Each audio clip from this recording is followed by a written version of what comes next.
Welcome to the Momnificent podcast. This is the place where we help parents live a happy, healthy life with their kids. We're going to show you how to connect with your child and help them even in their most difficult moments as we hear from experts in the field. I'm your host, Dr. Karin Jakubowski, an international speaker, public school principal, and former struggling student. The Momnificent podcast equips parents with science-based strategies to help you live a happy, healthy life with your kids. Welcome. Another podcast of Momnificent. I'm your host, Dr. Karin Jakubowski, a school principal, master certified life coach. And today we have the incredible pleasure of speaking with a true Renaissance woman, Rebecca Wilson Macsovits. She's not only an accomplished business leader, but also a creative force to be reckoned with. Rebecca, thank you so much for joining me today. Thank you, Karen. And it's so funny. You would use all those same words for yourself. I mean, all those descriptions apply to you too. You're so cute. I feel very honored to be here today. So thank you. Yeah. So I love starting off with this question. I don't know if you saw it when I sent it to you. What's one thing you haven't done for a while that you've done recently that just brings you joy? Yeah, I will say I love the outdoors, but I don't ever stay in the outdoors and be really present. And so, as I shared with you on an earlier conversation, I'm climbing Kilimanjaro in a few days, actually. Amazing. So, yeah, it's amazing. I'm super excited about it. But part of the training has just forced me to be out hiking, and I live in Colorado. So, I've actually been outdoors really truly enjoying everything about Colorado. I did sunrise walks up at Red Rocks, and I mean there are certain things that are called like quintessential Colorado. You got to do it, and I'd never done it. I've been here 20 years, and now I Oh can say my I've done it, and I gosh.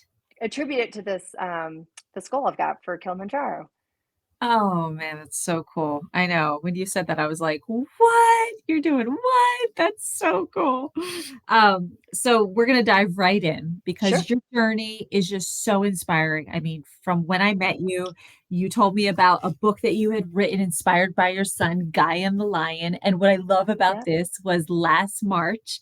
March is I Love to Read Month, and I had one of my students at school videotape me reading it aloud, and I sent the link to all the teachers so the kids could see the principal reading them a book on I Love to Read Love it. one of the days. And it was so cool. I love it. It just makes me smile. And to have you here to talk about it today.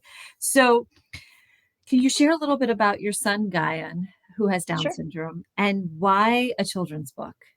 Yeah, no, absolutely. So Guyan is my first of three children, and he was born with Down syndrome. And, we didn't know that he was going to have Down syndrome until he was born. So it was a little bit of a shock to myself and my husband. And we were a little bit scared. And so, with all of the learning that we had around Down syndrome, we started thinking like, and realizing like it was going to be one step at a time. And that as we've gotten to know him as a person, as we get to know other people in the Down syndrome community as people, right? Like they have so much value to add. And yet, because he has Down syndrome and because others do too, a lot of people discount them. They don't actually value their input or think that they can contribute. And so for us and for me, I really wanted to have a book that would provide a message to kids that would say, listen, it's really fun to talk to people who are different from yourself and encourage them to do so. And the children's book, honestly, was about kids form opinions really early.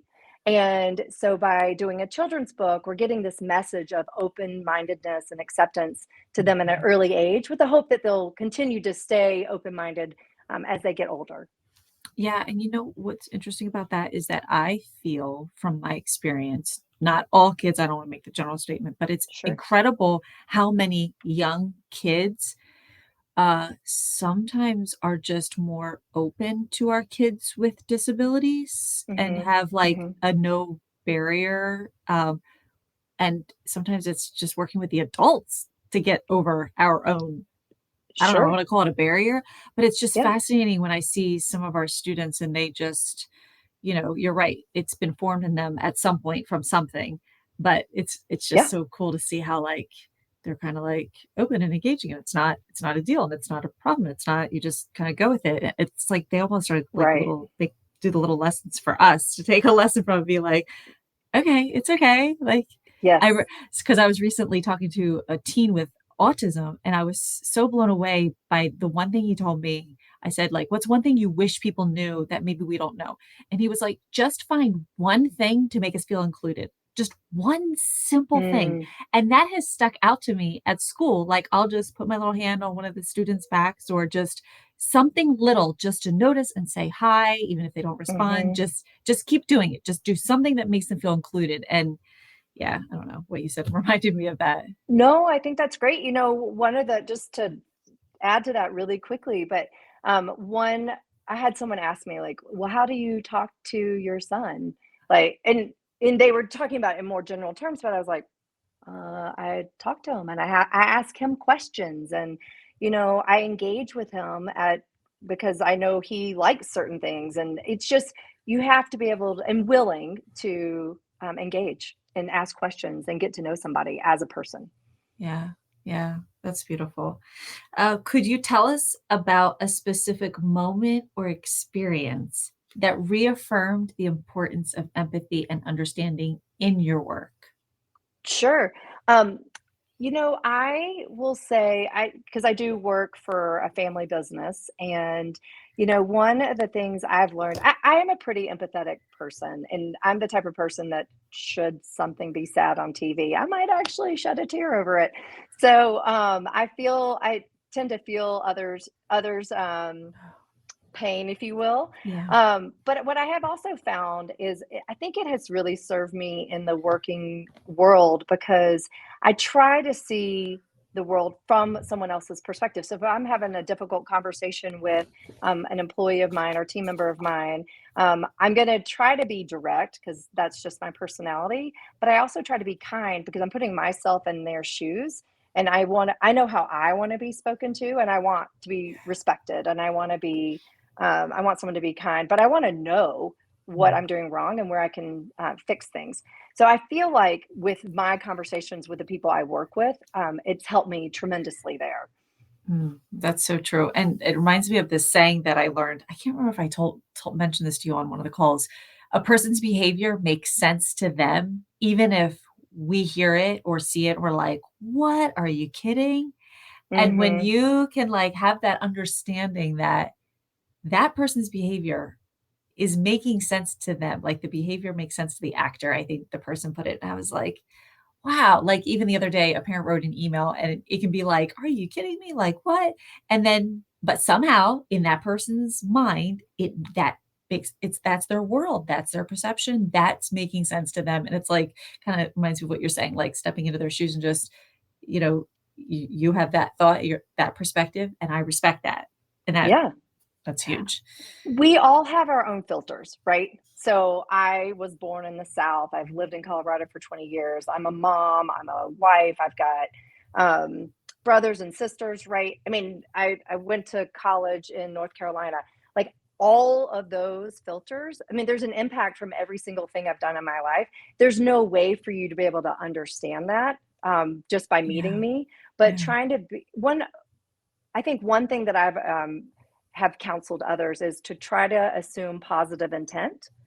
I So love that. if you can't actually get to know somebody or can't put yourself in someone else's shoes, then like the next best thing is just assume positive intent and that they're not trying to harm you or they're not trying to do wrong on purpose.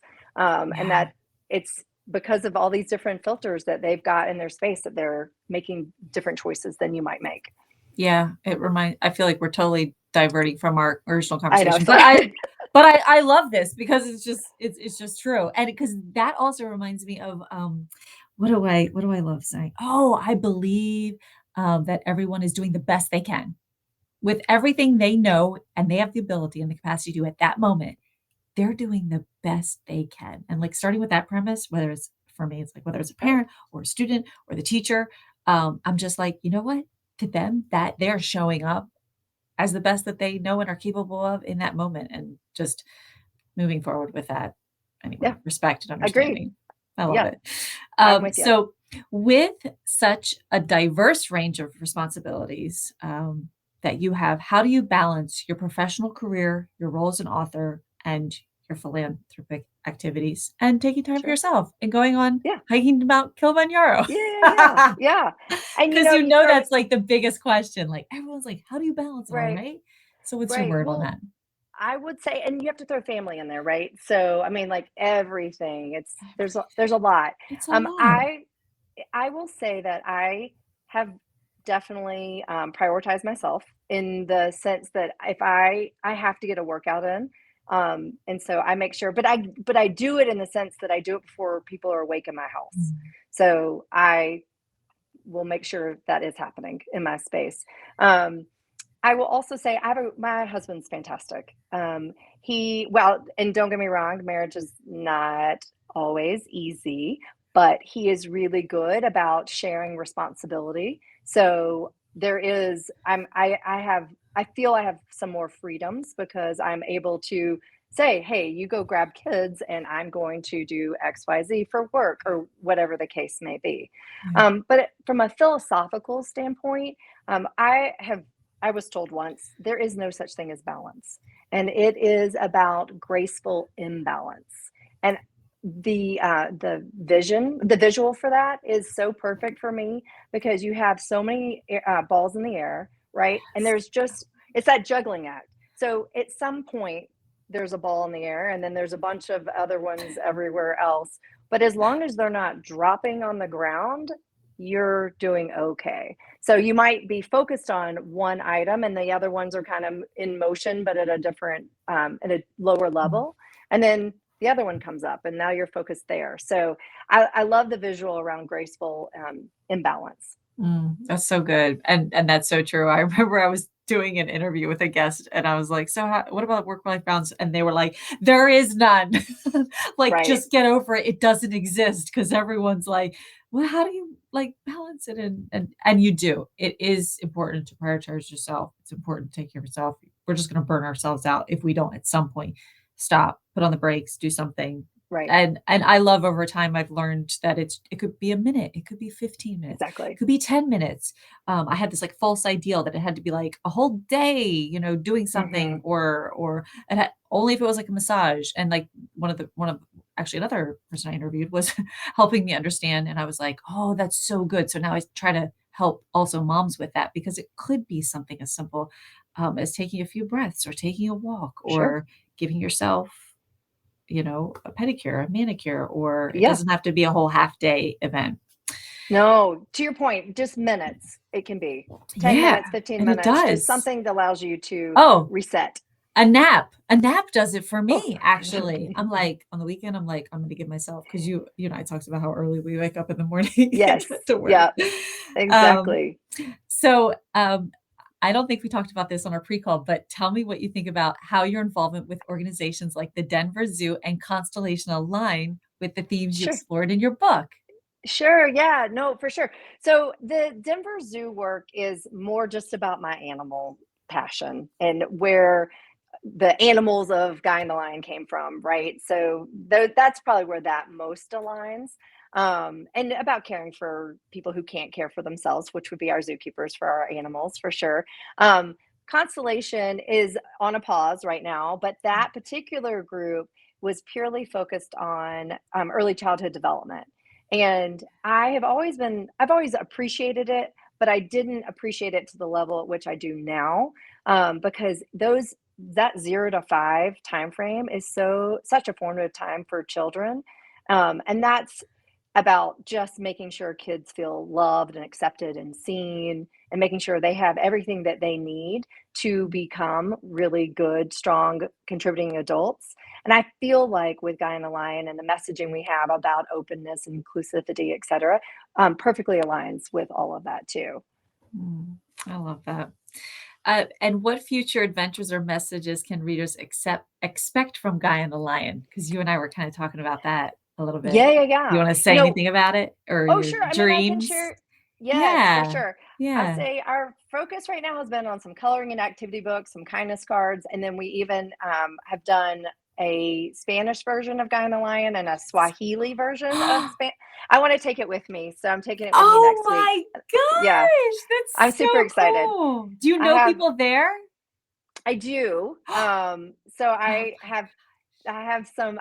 We made a new friend, and so I'm going to see him. And my then there's an organization in Arusha, Tanzania, that I'm going to take and drop this off for them. They don't know that part yet, but oh I'll be my taking it to God. them. So we've been really focused on some of this right now. But I was just talking earlier about book number 2. Yeah, and Oh we really yeah. want to focus on um, concerns that our kids have today, like anxiety and Oh, it's a confidence and big one. vulnerability and all these things. And so these are we haven't fleshed out the stories themselves, but we know directionally where we're going to head. So our hope is kind of first quarter, second quarter of next year, we'll have more to share on that front. I love it. I love it. And this is like a side comment, but I can't remember if you told me, how did you find the illustrator? Was that difficult? How did No, so her partner is somebody that I was introduced to by, and so there's 2 people that I work with. Oh, I okay. have a team, and one is our project manager and helps me with a bunch of different things. And then we have our illustrator who does all the creative work for the team, the website, and all that. So yeah, Oh, it's that's great. so cool. Yeah, I love it. I love all the colors that like She's amazing. really stood out Yes, to me. I just love that. Like it's so funny. Kids are like, "What's your favorite color?" And I'm like, I don't really feel like I have one. I mean, I guess I say pink when I'm like really stuck, but I pressed. love all the bright colors. Like to me on Valentine's Day, like the dozen red roses like don't really do much for me. But if it was a colorful bunch of roses, like it just like comes alive. Like so, this is like the perfect. This is I like love it. me. I know. It just makes me smile. So could you share a particularly rewarding experience or impact that Guy in the Lion has had on its readers that maybe someone reached out to you and shared with you? Sure. I will be honest. I don't have that type of experience to share, but I will Okay. say that I have gone to schools and read in the classroom, and then I've asked questions of the kids about the book and what they learned, and it has been so rewarding for me because they're talking about the message and they're talking about how Ray in the book really tried hard as a friend to see the world from Guyan's perspective and how great it was when that how it made them feel good when she um, was able to see the world from the way he did it. So, and then I was able to go and read to a school in Memphis, and that's where I'm from, and they actually took my song that we did. We have a Guy in the Lion song. I can't remember if I told you this or not. Oh, no, I didn't hear that one Okay. yet. I have to find that. Where is Yes, it? I'll How send do it to I you. is it on We have YouTube? it is on YouTube. We have Okay. a lyric video on the website. So I'm sorry, I should have Oh told you my that. gosh, that's so cute. Um, I love it. yeah, so the music teacher found us, and it happened to be in Memphis, which is again my hometown. But he taught the kids as a part of his music curriculum the song. So when I went in town to speak and read to the class or the school, they Okay. sang the song back to me, and Right? How could you not? I Like was chills. amazing. Yeah, Chills. What a yeah. moment. Yes, it was amazing. Oh The other my adults in the god. room were like, "It's okay. It's okay. Keep You're crying. like It's okay." And I'm like, "I know, but I'm like that in front of all that's these people." So that's amazing. Oh, that's it so was really sweet. beautiful. It was. And as an accomplished business leader, author, philanthropist, what advice would you give to aspiring individuals looking to make a positive impact in the area that they live? Oh gosh. That's a You know what? Just do it. Um, don't overthink. I think part of a challenge for some people is that you need to plan, right? I mean, you need to have some semblance of a plan. Yeah. But there's a philosophy around design thinking, and a philosophy called design thinking, and you plan and you test things out, and then you take those learnings and you make changes to what you do, and then you test again. And so it's just about it. It's a very iterative process. So versus like, I'm going to plan, I'm going to get everything perfect, and then I'm going to take it out, whatever your idea is. And I think this one, design thinking really fits me because it's about brainstorming and just no idea is a bad idea. And then you skinny it down and you just test, test, test. That's so good. And the biggest thing I think you said is just like do it. Like you won't know till you do it. Like what did someone say at a conference I was at recently? If not you, who? If not now, when? Hmm. Could you imagine the things that could take place in this world if every individual said to themselves when they woke up that morning, if not me, who? If not when? Wait, yeah, I can't. I just got Not jumbled. But now. If not now, when? yes, Yeah. right? Like, that's so Yeah. good. Like, just step out and do it, and I know someone listening to this needs to hear that, and it's just gonna be a light bulb going off for that, so I'm so excited that you're here sharing this with us. I absolutely love Lion the Guy. I love that I read it to the kids in my Me school and too. met you, and, I just love just you sharing your passion, your insights. I mean, you're just an inspirational mom and Oh, individual, and I personally just love when we get to connect together and yes. just, like, do our little fun calls together, and so, how can someone find and follow you? Sure. So our company name is Curious Beings. So we have our website, curiousbeings.org. And then we're on Instagram and we're on Facebook and all those fun places to find. And would love to have anyone reach out. And if they have other questions, happy to answer them too. That's so awesome. Well, thank you again, Rebecca. It's so exciting, awesome to have you here today. Thank you, Karen. I love your energy. It's always so fun to see you and talk to you. That's all we've got for this episode of the Momnificent podcast. If you enjoyed this episode, I would be honored if you would subscribe and rate if you really liked it. I know wherever you're listening right now, it might not be the best time to leave a comment, but feel free to leave a question, a review, or a comment at any time. And until next time, remember, don't worry, be happy.